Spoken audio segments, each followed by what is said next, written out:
नमस्कार, मैं हूं अंकुर और आप देख रहे हैं सत्यहिंदी.com।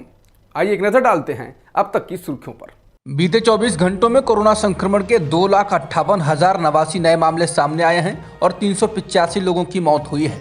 ये मामले कल के मामलों से लगभग 5% कम हैं। कल कोरोना के 2,71,000 मामले सामने आए थे। हर दिन का पॉजिटिविटी रेट 16.28%, जबकि साप्ताहिक पॉजिटिविटी रेट 14.41% हो गया है। एक्टिव मामलों की संख्या बढ़कर 16,56,341 हो गई है। कोरोना से सबसे ज़्यादा प्रभावित राज्यों में महाराष्ट्र और दिल्ली हैं। महाराष्ट्र में बीते 24 घंटों में 41,327, दिल्ली में 18,286 मामले सामने आए हैं। उधर ओमिक्रॉन के मामलों का आंकड़ा बढ़कर 8,209 हो चुका है। उत्तराखंड में विधानसभा चुनाव से ठीक पहले बीजेपी ने बड़ी कार्रवाई करते हुए कैबिनेट मंत्री हरक सिंह रावत को धामी मंत्रिमंडल से बर्खास्त कर दिया है। हरक सिंह रावत की बीजेपी से प्राथमिक सदस्यता भी 6 साल के लिए खत्म कर दी गई है। कुछ दिन पहले भी हरक सिंह रावत के उत्तराखंड की धामी सरकार के मंत्रिमंडल से इस्तीफा देने की खबरों की वजह से काफ़ी हंगामा हुआ था, लेकिन पार्टी ने तब उन्हें मना लिया था। रावत का कांग्रेस में शामिल होना तय है। कहा जा रहा है कि हरक सिंह रावत के साथ पार्टी के कुछ और बड़े नेता, बीजेपी विधायक भी कांग्रेस में शामिल हो सकते हैं। रावत ने एएनआई से कहा कि उत्तराखंड में कांग्रेस पूर्ण बहुमत से आ रही है। विधानसभा चुनाव से ठीक पहले हरक सिंह रावत का पार्टी से बाहर होना पार्टी के लिए एक बड़ा झटका है। हरक सिंह रावत ने आज तक से बातचीत में कहा कि वो राज्य में कांग्रेस को लाने के लिए जी तोड़ मेहनत करेंगे। उन्होंने कहा कि बीजेपी में अहंकार आ गया है। रावत ने कहा कि हरीश रावत उत्तराखंड के बड़े नेता हैं और प्रदेश कांग्रेस अध्यक्ष गणेश गोदियाल उनके छोटे भाई हैं। उन्होंने कहा कि कांग्रेस जहां से भी चुनाव लड़ाएगी वो लड़ेंगे। बता दें, हरक सिंह रावत उत्तराखंड के बड़े नेता हैं और निश्चित रूप से गढ़वाल क्षेत्र में उनके जाने से कुछ सीटों पर बीजेपी को सियासी नुकसान हो सकता है। कुछ महीने पहले कांग्रेस से बीजेपी में गए कैबिनेट मंत्री यशपाल आर्य और उनके बेटे संजीव आर्य ने भी बीजेपी छोड़ दी थी। सपा के जोरदार झटकों से बुरी तरह हिली उत्तर प्रदेश बीजेपी भी अब पलटवार करने जा रही है। सपा संस्थापक मुलायम सिंह यादव की बहू अपर्णा यादव के बीजेपी में शामिल होने की चर्चा है। सपा ने 3 कैबिनेट मंत्रियों और कई विधायकों को बीजेपी से तोड़कर चुनाव से ठीक पहले उसे बहुत नुकसान पहुंचाया था। अपर्णा यादव मुलायम सिंह यादव के छोटे बेटे प्रतीक यादव की पत्नी हैं।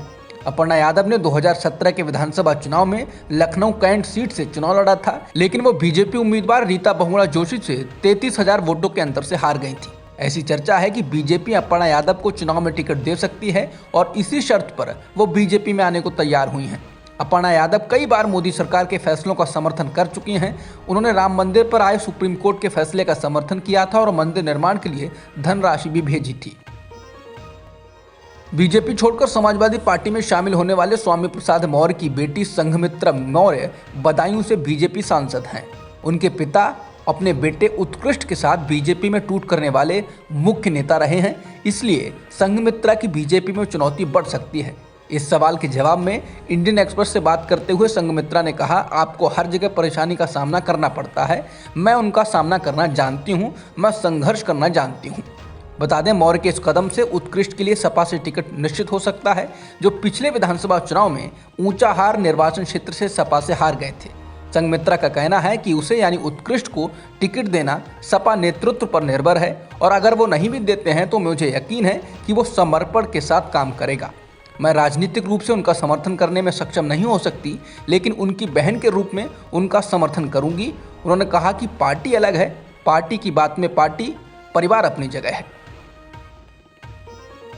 चुनाव आयोग आज पंजाब के मुख्यमंत्री चरणजीत सिंह चन्नी द्वारा लिखे गए पत्र पर बैठक कर सकता है। चन्नी ने 14 फरवरी के चुनाव को गुरु रविदास जयंती के कारण आगे बढ़ाने का अनुरोध किया है, जिसके बाद इस फैसले का बीजेपी समेत बाकी दलों ने भी समर्थन किया है। सूत्रों के अनुसार चुनाव आयोग दोपहर के आसपास इस मामले पर अपने फैसले की घोषणा कर सकता है।